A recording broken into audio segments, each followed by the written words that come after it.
Das ist das Geräusch, was wir haben. Hallo und herzlich willkommen bei Thomas kocht. Ich zeige euch heute, wie ihr diese wunderbaren Brötchen zu Hause ganz einfach hinbekommt. Und das Schöne an diesem Rezept ist, ihr braucht den Teig nicht kneten. Wir kommen mit ganz wenig Hefe aus und wir machen abends, rühren unseren Teig kurz zusammen, bevor wir ins Bett gehen. Und morgens müssen wir dann nur noch die Brötchen formen, kurz gehen lassen, backen, fertig. Viel einfacher geht es eigentlich gar nicht und das Ergebnis ist wirklich genial. Ich wünsche euch erstmal viel Spaß bei dem Video.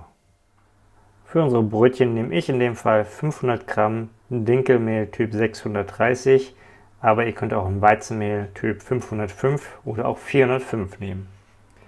Dann habe ich hier 300 Gramm Wasser.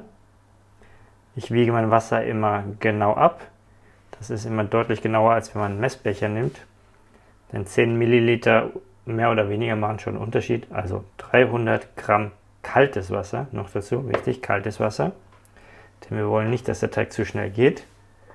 Dann habe ich hier 10 Gramm Salz, 20 Gramm Olivenöl. Ihr könnt ein Sonnenblumenöl auch nehmen. Ihr könntet aber auch Butter nehmen, dann müsst ihr den Teig nur ein bisschen mehr kneten. Und ein winziges Stück, eine erbsengroße, ja, ist wirklich ein erbsengroßes Stück Hefe. Das ist in etwa 1 Gramm. Das müsst ihr gar nicht genau abwiegen, denn die meisten normalen Wagen werden das nicht genau anzeigen. Meine zeigt 0 an, also es ist etwa 1 Gramm. Pi mal Daumen. Mehr brauchen wir nicht dafür. So, ich habe hier mein kaltes Wasser. Da löse ich erstmal die Hefe drin auf. Wenn ihr jetzt warmes Wasser nehmen würdet, dann geht der Teig wahrscheinlich zu schnell. Das heißt, wir wollen ja, dass unser Teig schön langsam über Nacht geht, dass er morgens, wenn wir aufstehen, direkt richtig ist, um ihn backen zu können. So, da rein gebe ich jetzt mein Öl.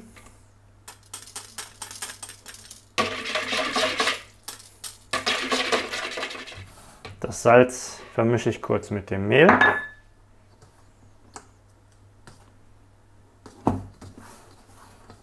So, und dann wandert das da auch direkt rein. Und jetzt müssen wir das Ganze nur noch kurz durchmischen.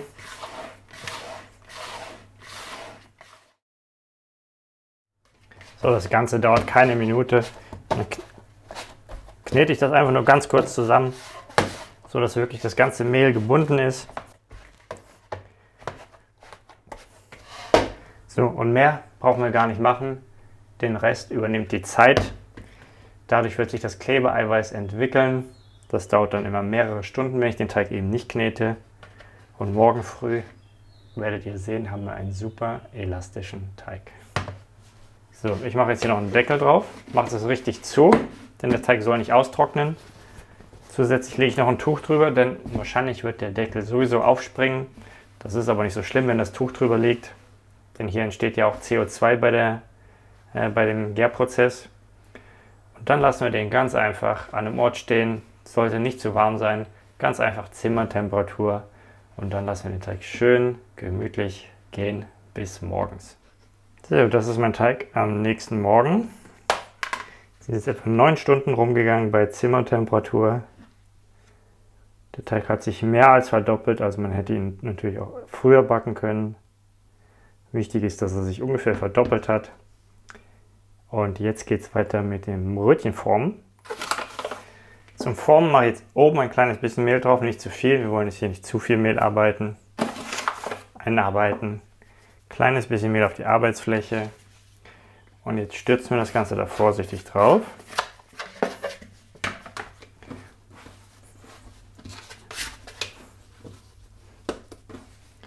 So, ich schlage den einmal ein, einfach, dass er nicht mehr so klebt.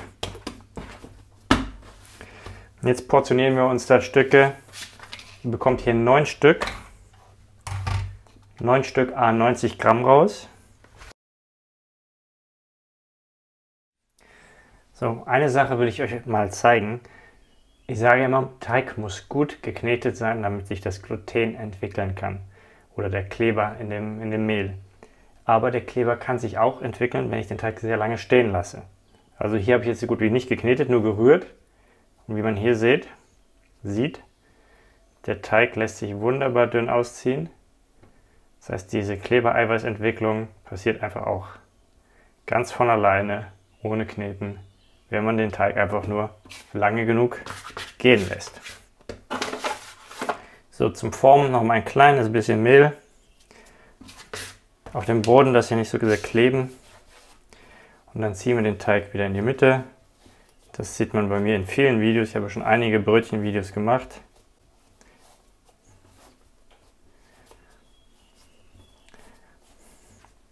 So können wir die entweder rund machen oder wir machen sie oval, wie ihr das eben möchtet.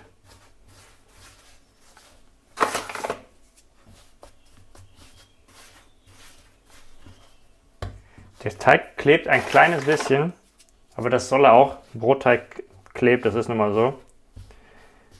Wenn ihr ihn zu trocken macht, dann klebt er zwar nicht mehr, aber dann bekommt ihr halt auch ein trockenes Brötchen. Ihr könntet übrigens auch, wenn ihr nicht den kompletten Teig braucht, die Hälfte euch wegnehmen und backen und die andere Hälfte stellt ihr dann in den Kühlschrank rein und könnt sie dann ohne Probleme auch am nächsten Tag backen. Oder ihr nehmt den zum Beispiel für einen Pizzateig. Kann man wunderbar Pizzateig draus machen. Ich habe die Brötchen jetzt mit ausreichend Abstand auf ein Blech mit Backpapier gelegt. Da werde ich die jetzt erstmal abdecken. Einschneiden tun wir sie später. Ich würde sie eine halbe Stunde gehen lassen. Halbe Stunde bis 45 Minuten, je nachdem. Und in der Zeit heizt ihr den Ofen vor. Also der sollte jetzt auf jeden Fall schon mal an sein. 250 Grad Ober-Unterhitze. Und in dem Boden stellen wir eine Schale. Die lassen wir schon mal heiß werden, eine feuerfeste Schale, aber das zeige ich euch gleich. Ich stelle mir jetzt hier in den Ofen auf unterster Schiene eine feuerfeste Schale. Das Wasser mache ich erst rein, wenn ich auch meine Brötchen reingebe.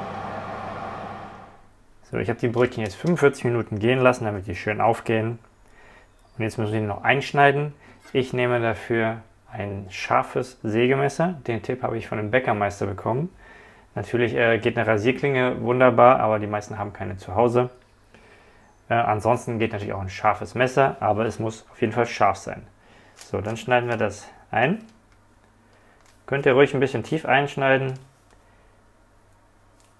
damit die dann auch schön aufgehen gleich.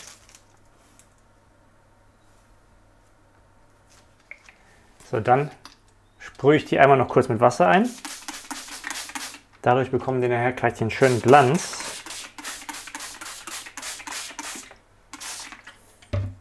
So, und jetzt geht's ab in den Ofen. Ich habe hier schon meine Tasse heißes Wasser, beziehungsweise eine halbe Tasse. So, da sind meine Brötchen, hier unten ist meine Schale. Da kommt mein Wasser rein und dann gleich die Tür zu.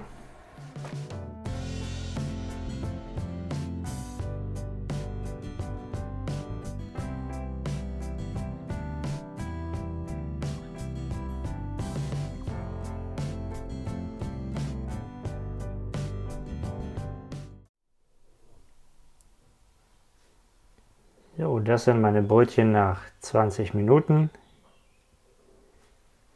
Die lassen wir dann auf einem Gitter auskühlen. Oder zumindest ein bisschen auskühlen, bevor wir sie dann essen.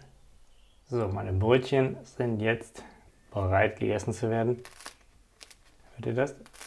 Das ist das Geräusch, was wir haben wollen.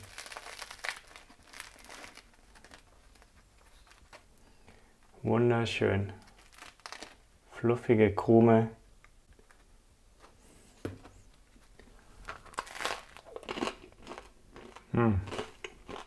So muss sich ein Brötchen anhören. So, dann schneiden wir auch noch mal eins an.